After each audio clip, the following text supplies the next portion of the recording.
Salut les filles et les garçons, je suis super contente de vous retrouver aujourd'hui pour cette vidéo. Ça me fait vraiment super plaisir de vous la faire. Aujourd'hui, on va parler de soins, en particulier de soins naturels pour faire pousser ses cheveux. Oui, mesdames et messieurs, même quand ils sont fins, je précise.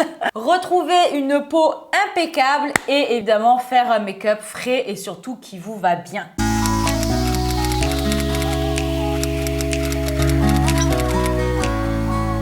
Et je précise aussi une chose qui est super importante, tous les conseils que je vais vous donner sont valables pour les jeunes mais aussi les moins jeunes car moi j'approche de la trentaine, donc ok je suis pas vieille, mais néanmoins à 30 ans, à 40 ou à 50 on n'a pas les mêmes réflexes que lorsque l'on est jeune, c'est-à-dire que quand on est jeune on peut faire n'importe quoi sur sa peau, n'importe quoi sur ses cheveux ou presque. Quand on vieillit c'est plus la même, il y a de nouveaux gestes à adopter et surtout si vous le faites dès le plus jeune âge, ça vous évitera notamment de bousiller vos cheveux et d'être dégoûté à 30 ans, voilà.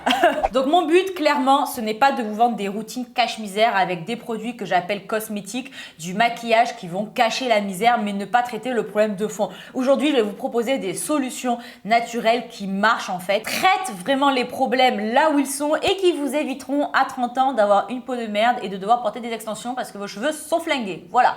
Alors, je vais classer cette vidéo en 3 parties, les soins, les cheveux et le make-up. Mais s'il y a bien une ligne de conduite qui vaut pour les 3 catégories, c'est less is more. Alors concernant la peau, j'ai 3 règles d'or à vous donner. 1.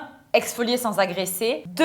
Hydrater en profondeur. Et 3. Ne pas surcharger la peau avec des produits inutiles. Alors déjà, j'utilise entre, on va dire, 2 et 5 fois par semaine un peeling qui va venir débarrasser ma peau de ses cellules mortes. Donc la fréquence dépend vraiment du produit utilisé, s'il est plus ou moins doux. Alors j'utilise depuis la soirée de lancement Hello Body ce peeling qui est sous forme de lotion. Je trouve ça ultra pratique parce qu'en temps normal, il faut faire mousser sur la peau, etc. Je prends pas toujours le temps de le faire, on va dire 3 fois par semaine. Là, vous n'avez qu'à le mettre sur un coton comme une lotion. En fait, ça peut remplacer votre lotion du soir. Vous l'appliquez sur le visage, vous laissez poser 10 minutes et vous appliquez ensuite votre crème de nuit sans rincer le produit. Cette lotion peeling est super douce. Moi qui ai une peau, je dirais pas très sensible, mais un tout petit peu quand même, je pourrais l'utiliser tous les soirs. Alors concernant les crèmes, j'en utilise pas 50 000, clairement. J'utilise simplement un sérum, un contour des yeux et une crème.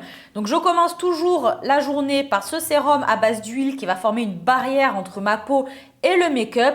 Et la nuit, j'utilise plutôt ce sérum-là qui est une merveille également, qui est ultra riche en acide hyaluronique. Franchement, je l'adore. Il va vraiment hydrater la peau en profondeur. J'ai vraiment redécouvert la marque Hello Body récemment. Je l'utilisais moins ces dernières années. Et depuis qu'ils ont sorti de nouveaux produits, franchement, je suis fan.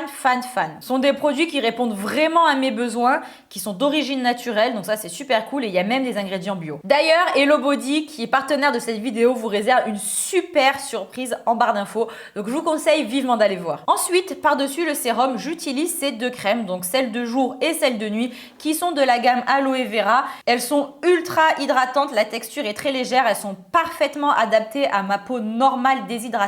C'est-à-dire qu'elles ne vont pas surcharger en fait de gras inutiles votre peau. Au contraire, elles vont l'hydrater en profondeur avec notamment l'acide hyaluronique, l'eau de concombre, etc. Clairement, rien ne sert de cumuler 10 couches de produits. Si vous avez un bon sérum riche en acide hyaluronique et une bonne crème hydratante en profondeur un petit peu plus riche, notamment pour la nuit, ça suffit amplement. Évidemment, il y a certains cas particuliers. Si vous avez une peau extrêmement sèche, il est dans ce cas-là vivement recommandé de choisir des crèmes plus riche en matière grasse tout simplement parce que le gras ne pénètre absolument pas la peau, il n'a aucun effet sur votre peau mais il forme une barrière comme je vous le disais notamment avec le sérum à base d'huile qui va protéger votre peau des agressions et surtout éviter la déshydratation. Enfin en contour des yeux j'utilise celui-ci donc il est clairement spécial, le très réputé Kiehl's. Donc au début je vous dis la vérité je l'aimais pas du tout, je le trouvais trop riche, je l'ai acheté à la période d'été en fait et maintenant en hiver je l'adore. Donc voilà, je vous conseille juste de vous faire votre propre avis dessus.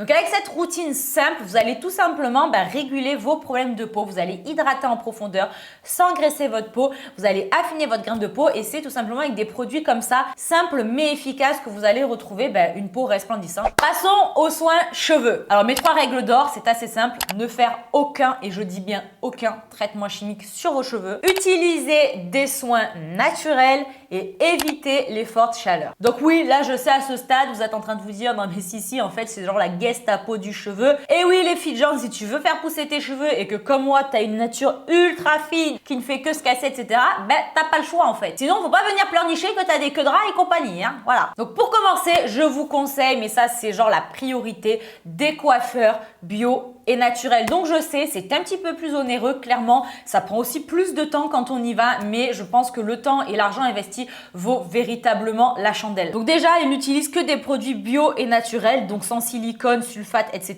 Donc ça, c'est la base pour vos cheveux. Mais surtout, ils vous proposent de vrais soins aux plantes qui réparent véritablement vos cheveux. C'est pas du maquillage comme tous ces masques chimiques qui déposent en gros des couches de plastique autour de vos cheveux pour les gainer. Là, dans le cadre des masques aux plantes ayurvédiques, le mélange va vraiment réparer vos cheveux, les fortifier et les gainer et donc les aider à être plus épais et plus longs. Clairement, moi j'ai vu une différence flagrante depuis que j'y vais ou que je le fais à la maison, car si vous n'avez pas le budget, bonne nouvelle, vous pouvez tout à fait le faire à la maison en commandant des poudres ayurvédiques en fonction de votre type de cheveux, type Brahmi, Shikakai, etc. sur internet. Donc là, je vous conseille vivement de vous renseigner. J'ai d'ailleurs fait une vidéo là-dessus il y a au moins genre 6 ans. Je vous la mets en barre d'infos et je vous mets quelques images aussi. Franchement, ça me fait trop rire cette vidéo, elle est genre super vieille. Alors là, vous allez me dire, ah, mais moi, Tata Sissi, t'es bien gentille, mais moi, je me fais des couleurs, comment je vais faire avec tes plantes ayurvédiques? Bah, c'est pareil.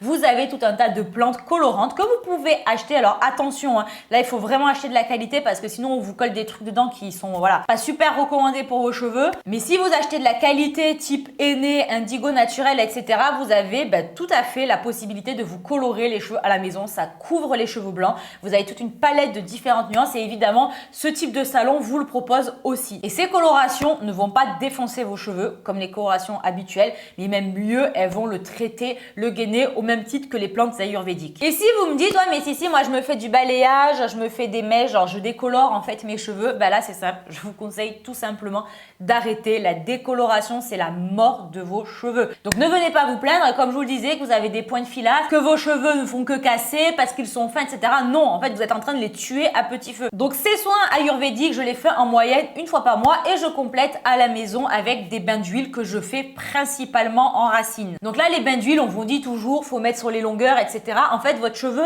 il est mort, entre guillemets. C'est un corps qui est mort. Donc quand vous faites des plantes ayurvédiques, vous allez faire une gaine autour de celui-là pour le protéger. En revanche, appliquer de l'huile de coco pour nourrir vos longueurs, ça n'a pas réel intérêt. Il vaut mieux appliquer des huiles qui sont adaptées à votre cuir chevelu en cataplasme sur les racines et non, cela ne va pas graisser vos cheveux. Ça va au contraire nourrir et traiter votre cuir chevelu et le bulbe de vos cheveux parce que c'est de là que pousse le cheveu en fait. Donc c'est surtout ici qu'il faut traiter en premier. Donc idéalement, je fais une fois par semaine. Bon, dans les faits, la vérité, je fais plutôt 1 ou 2 fois par mois. Donc je laisse poser toute la nuit de l'huile sur mes racines et mes cheveux que j'étire un petit peu sur les longueurs. En gros, ça stimule la pousse. Si on utilise des mélanges d'huile comme l'huile de ricin que j'achète infusée à l'amla, de l'huile de nigel, etc. Pour ce qui est des autres produits concernant mes cheveux, j'utilise tout simplement un shampoing et après shampoing naturel. En ce moment, j'utilise les produits Les Secrets de Loli que j'ai découvert il y a quelques temps. Donc ce sont des shampoings et après shampoings d'origine naturelle à 99,2% comme vous le voyez,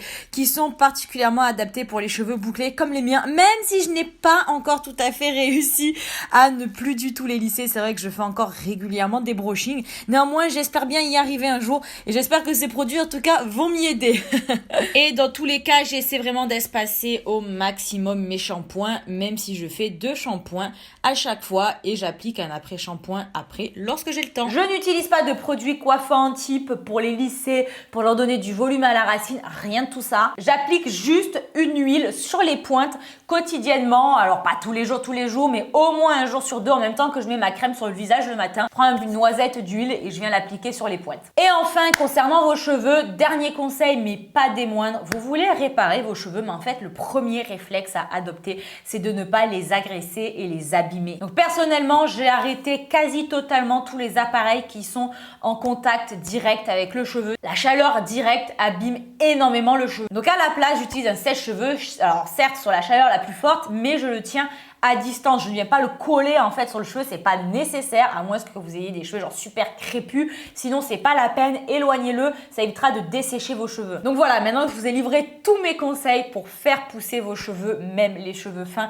et prendre soin de votre peau, même les gens comme moi, tendance à l'acné, etc. Je vais vous partager mon make-up. Concernant le make-up, j'ai aussi 3 règles d'or. Donc la première, c'est évidemment de fuir tout ce qui est tendance YouTube, Insta et compagnie. 2. Adopter un teint en transparence, c'est-à-dire que vous pouvez cumuler les produits, mais il faut surtout les appliquer avec très grande parcimonie. Et 3. Trouver le maquillage des yeux et des lèvres qui vous flattent véritablement, sans suivre toutes ces tendances que l'on découvre sur les réseaux sociaux. Je vais vous parler de ce que je pense être un bon maquillage pour tout le monde, tout en vous montrant ma propre routine make-up, ce que je pense m'aller le mieux à l'approche de la trentaine.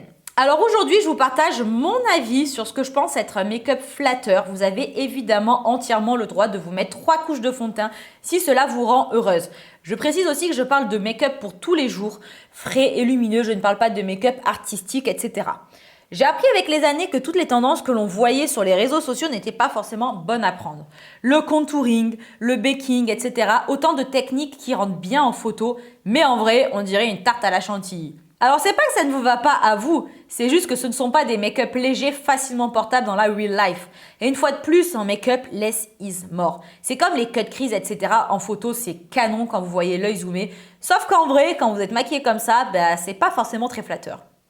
Donc pour attaquer le vif du sujet, le plus important selon moi, c'est de garder un teint en transparence. Je fuis clairement les gros fonds de teint plombants, les poudres qui tuent toute la fraîcheur, etc. Vaut mieux souvent voir un petit bouton qu'avoir tout le visage keki, vous voyez. Donc en tout cas, personnellement, c'est souvent uniquement de l'anti-cerne la journée et très occasionnellement, quand je sors, etc., je peux appliquer une noisette de fond de teint. Je l'étire sur tout le visage. Le but, ce n'est pas de plomber le teint, c'est juste de l'unifier, un petit peu comme une bébé crème le ferait. Soit je ne mets pas du tout de poudre, soit j'en mets un voile ultra léger que je balaye sur le visage et je passe ensuite à la terre de soleil. Donc oui, je suis revenue à mon premier amour après avoir testé le contouring pendant des années et j'applique ensuite une touche de blush. Donc là, le but, c'est pas de vous bronzer de 3 teintes. Moi, je suis très claire, vous le voyez. Le but, c'est juste de donner bonne mine en transparence. Pour les yeux, là, c'est à vous d'expérimenter et de trouver ce qui vous flatte le plus. Personnellement, la journée, je mets juste un trait de liner, comme vous le voyez. Je trouve que ça souligne le regard, ça ouvre les yeux. Et exceptionnellement, pour un shoot ou le soir, j'utilise des fards à paupières irisés dans les teintes de bronze. Et enfin, pour la bouche, la journée, je ne mets rien. Donc, c'est juste du baume. Donc voilà, maintenant que vous avez découvert l'ensemble de mes routines, je crois que vous avez compris que mon but, c'est pas de me cacher derrière une couleur de cheveux qui est pas la mienne, de tuer mon teint pour cacher mes taches de rousseur ou mes 3 boutons que je peux avoir en même temps. Et en apprenant à vous aimer vous-même, au naturel, avec des soins naturels, un make-up léger, etc., vous aurez d'autant plus envie de mettre en avant vos atouts et d'assumer vos défauts, entre guillemets. Un bouton n'a jamais tué personne et souvent, vaut mieux le voir que d'avoir 1 kilo de concealer par-dessus. Et aujourd'hui, pour vous dire, je mets de l'anti-cerne, clairement, quand je sors, quand je me maquille, etc. Mais j'ai plus de problème avec mes cernes, c'est-à-dire que je peux tout à fait sortir sans anti-cerne, alors que vous m'aurez dit ça il y a genre 5 ans, on va dire. 5 ans, ça m'était impensable, ne serait-ce que d'acheter le pain sans anti-cerne. Après, une fois de plus, le make-up, c'est aussi un art, j'adore ça, je suis une grande fan, je cumule les produits dans ma chambre, mais j'apprends à les utiliser avec parcimonie et en tout cas d'une façon qui me rend plus heureuse. Voilà les filles et les garçons, j'espère que cette vidéo vous aura été d'une grande utilité concernant vos cheveux, votre peau et votre make-up. Moi j'ai adoré faire cette vidéo un petit peu tuto à l'ancienne, j'adore ça même si j'en fais pas souvent. J'espère que ça vous aura plu, je vous fais plein de très gros bisous et je vous dis à très bientôt dans une nouvelle vidéo. Ciao ciao, prenez soin de vous.